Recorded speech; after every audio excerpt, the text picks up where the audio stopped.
Muito comum a criança com dificuldade de aprendizagem ou com transtorno de aprendizagem começar a se fechar, ficar envergonhada na frente dos colegas. Os trabalhos no mural da escola acabam expondo as dificuldades dela. A alfabetização é um momento fundamental, é um momento justamente em que a escola pode melhor perceber quadros como a dislexia.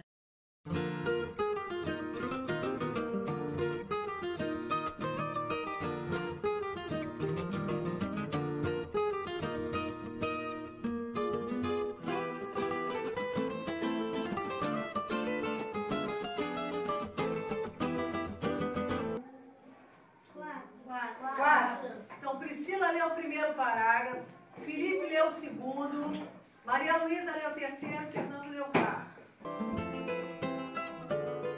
Pela minha experiência com alfabetização, eu gosto muito de trabalhar a leitura oral, individual.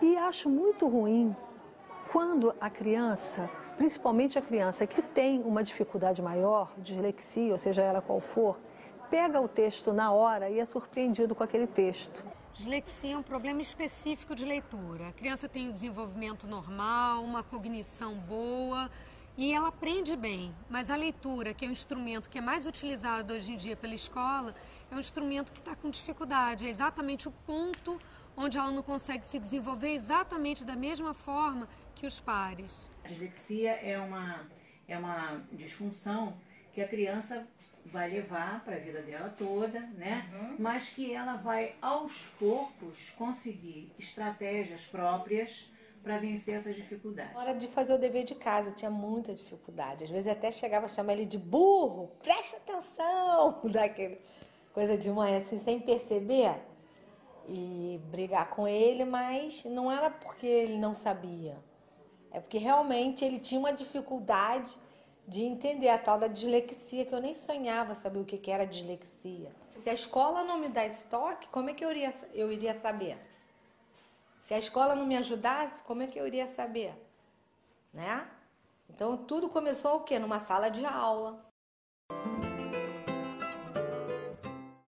O professor não vai necessariamente reconhecer que aquilo é exatamente dislexia. Ele vai reconhecer que algo está diferente do esperado no processo de aprendizagem.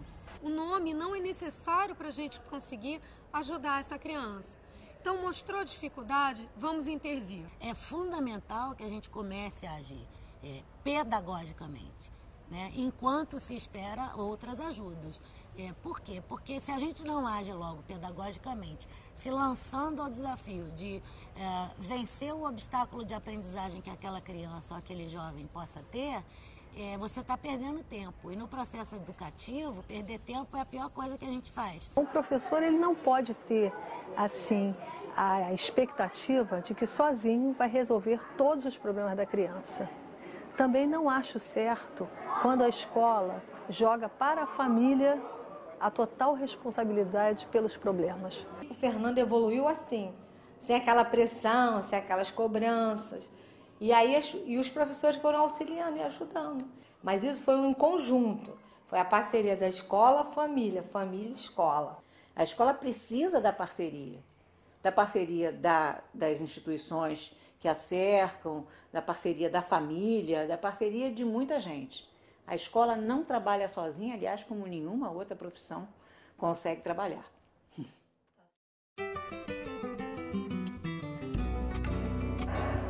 Vamos terminar a história? Eu quero. Na terra, quantos séculos? Professora, ela colocou uns papéis no chão, a gente tinha que começar uma história, tipo, era uma vez, a gente pegava um papel e estava escrito carro. A gente tinha que fazer uma frase com o carro. A gente foi fazendo história e ficou legal. Eu costumo fazer assim, dar um texto de véspera, para que eles leiam em casa. Quando é um texto que vai ser uma leitura oral no dia seguinte, que eles vão ler o texto todo, eu digo, treine na frente do espelho. Então ele treina na frente do espelho, ele treina a impostação, o ritmo daquela leitura, e aí eles apresentam no dia seguinte. Isso melhorou muito a leitura de todas as crianças, em especial as crianças que tinham mais dificuldade na leitura e compreensão. Eu só acredito na autonomia a partir da cooperação.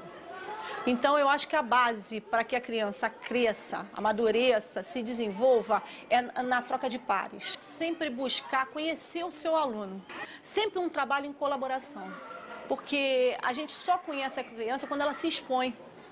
E quando a gente dirige muito uma aula, muitas vezes a gente não conhece essas crianças. Então, é difícil até de perceber esses problemas. De repente, você prepara uma aula e naquele dia aquela turma não está respondendo bem como um todo aquela dinâmica que você preparou. Então você tem que ter outras dinâmicas na manga para você soltar e de repente dividir o grupo, né? Tá bom, vocês hoje não querem então trabalhar com leitura de poesia? Então vamos fazer o seguinte, quem quer? Um pedaço da turma senta aqui para isso, outro pedaço vai trabalhar poesia com outras linguagens, de repente ele vai poder desenhar, ele vai poder pintar, ele vai poder construir outros textos. Você tem que ter essa planificação de um modo diversificado. Se ele sabe que na turma dele tem uma criança, 2, 3 com dificuldade, ele vai tentar elaborar atividades em que aquela criança esteja incluída e que ele consiga fazer, né, também. Tudo que é útil para o disléxico vai ser muito útil para todos. Para o disléxico vai ser indispensável, mas vai ser extremamente facilitador da aprendizagem para todos. Então, uso de recursos visuais, uso de esquema, uso de mapas mentais, estruturar o que eles estão aprendendo, recursos dinâmicos, o vídeo, um DVD para facilitar, visitas a museus ou outros lugares, aprendizado concreto, uma experiência de laboratório.